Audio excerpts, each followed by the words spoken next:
6h25 Sud Radio et vous, ce seront une nouvelle fois les reines de nos repas de fête ce matin. On met à l'honneur les bûches de Noël avec vous, Sandrine Debruyne, directrice de la rédaction de Maison Créative. Bonjour Sandrine. Allez, on allume le micro. Il y a eu un faux départ. Mais John Rakotosafi, notre réalisateur, prend la responsabilité. Je suis désolé Sandrine. Voilà. Tu seras puni de dessert. Bon. Sandrine, quelle bûche de Noël choisir cette année? Parce que c'est difficile de choisir, tant on assiste encore une fois à un vrai défilé de chefs-d'œuvre. Ah, c'est vrai qu'elles sont toutes aussi alléchantes les unes que les autres. Alors n'en choisir qu'une seule, ça va quand même être super difficile, une vraie torture.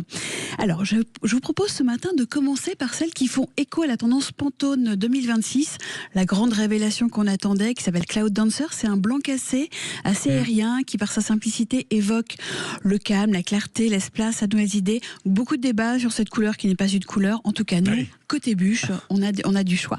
On a une fleur de vanille signée Timothy Lam pour le Shangri-La. Alors elle ressemble à une fleur assez aérienne, emblème de Hong Kong de 1965. On a également une bûche enveloppée dans un drapé plissé qui reprend la robe haute couture de Francis Poulenc, imaginée par Christian Dior en 1950. Elle est signée Yannick Aleno pour l'occasion.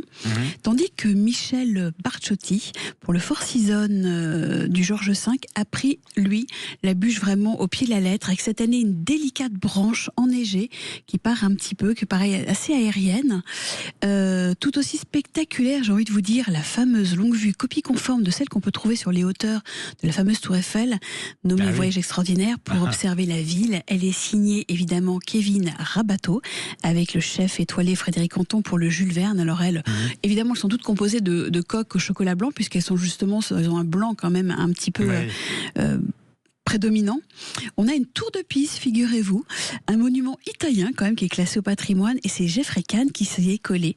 Donc faut la mettre de côté sur la table. Donc et de toute manière, elle est à plat, comme celle-ci justement qui est arrivée ce matin sous vos yeux. C'est la bûche Flore, l'enchanteresse collection Abyss, infiniment vanille. Elle est biscuit soufflé, imbibé de sirop de café. C'est pour ça qu'elle a cette petite tonalité un peu on va dire colorée. Au-delà des gourmandises, ce sont des vrais chefs-d'œuvre. Et alors, quel est votre top 3 déjà pour les fans du 100% chocolat? Oui, parce que du côté du blanc, maintenant on passe côté un petit peu plus chocolaté. Et bien écoutez, moi j'ai le plaisir ce matin de vous remettre, vous allez voir, un petit billet, comme ça, un billet de train, en chocolat, comme j'ai eu le plaisir de le recevoir des mains d'Étienne Leroy-Moff pour embarquer à bord de son train des merveilles. Lui, il a une locomotive entièrement chocolat. Il a 2 kilos assemblés à la main avec des wagons qui sont les toits en guimauve blanc. On est vraiment sur une grosse dinguerie de chocolat. Autre folie, une bûche reprenant la coupole de l'Opéra Garnier, rien que ça. Elle est réalisée par Nicolas Cloizeau pour la Maison du Chocolat. Et j'avoue que la série des petits sapins graphiques reste tout aussi impressionnante. On a celui de Maxence Barbeau pour le Bristol. Alors lui, ce qui est marrant, c'est qu'il semble être vraiment en mouvement avec un brin de vent dans ses épines. Quand même prouesse pour ce sapin. Le Roi des Forêts, Noël, a été repensé par Maxime Frédéric pour le Cheval Blanc de Paris. Alors lui, c'est un sapin qui fourmille de petits cadeaux.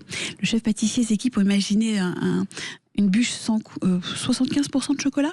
Vraiment, pour les amateurs de chocolat, on y est quand même. Et puis on a celui du chef Aymeric Pinard.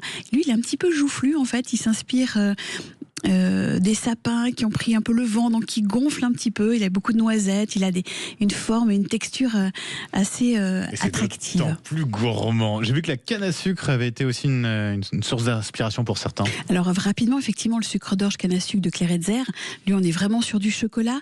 On a celle du Ritz avec un sucre d'orge XXL composé de torsade rouge conçu par François Pierret. Et puis vous avez raté, cher Benjamin, celle de la semaine dernière, de Brian Esposito, la candy cake, qui était très bonne, qui était délicieuse, vraiment, qui voulait reprendre l'histoire de New York. C'est quoi votre top 3 des œuvres d'art? On y est déjà un petit peu, mais vous avez mieux à nous proposer encore. La boule, on va pas se mentir, la boule Noël de Nina Métayer, elle est surmontée d'une boule en chocolat. Elle est complètement ciselée. Vraiment, on a presque pas envie de la manger, tellement elle est ravissante. On a le joyau des pins qui vient du du Peninsula. Je cherchais le nom pour Anne Coruble. Elle est quand même meilleure pâtissière 2025. Il y a 13 couches en cœur. En fait, c'est vraiment... ça reprend en fait les 13 desserts de Noël. C'est extrêmement soigné. C'est un travail d'orfèvre. Ouais. Et puis, j'ai un petit coup de cœur parce que je suis une fille pour un sac à main en trompe-l'œil de la maison Angelina. Vraiment... Je vois la photo, c'est hyper réaliste. C'est amusé effectivement avec la Maison Rouge à dévoiler une bûche. On la coupe et ce côté mange ton décor est vraiment présent. Ce côté vraiment trompe-l'œil est assez amusant. Allez, on termine rapidement avec les 3 bûches les plus fun, les plus drôles. Ouais. Je ne sais pas comment on va la couper, celle-ci, mais elle est très rigolote en fait. C'est une glace bonbon rose, un cornet glacé qui est retourné, donc écrasé. Le cornet est en l'air. Ça vient du Kimpton par Alexis Beaufils. Je pense qu'à découper, ça va pas être simple. Mais c'est vrai qu'elle est très rigolote. On a aussi celle qui est beaucoup plus poétique. À l'occasion des 150 ans de son emblématique voisin, l'Opéra Garnier et le Café de la Paix ont imaginé en fait une bûche inspirée de la Belle au Bois dormant, un tutu emblématique, version Repetto, avec le chef Simon Le Tailleur. Et puis, comme on est tous des gens extrêmement pressés et qu'on prend beaucoup de café le matin, on a des coffee cups, vous savez, ces petits cafés à emporter, signés Yann Brice, du Café Kitsune. En fait, on a la version chocolat blanc, chocolat noir. C'est vraiment des petits cafés, comme on aimerait les boire, sauf qu'ils sont des bûches en chocolat. Tout simplement, et je trouve ça hyper rigolo. En fait. Merci beaucoup, Sandrine De Bruyne, directrice de la rédaction de Maison Créative. Il n'y a plus qu'à passer à table, finalement. Je vous attends tout à l'heure. Merci beaucoup, Sandrine. À tout à l'heure.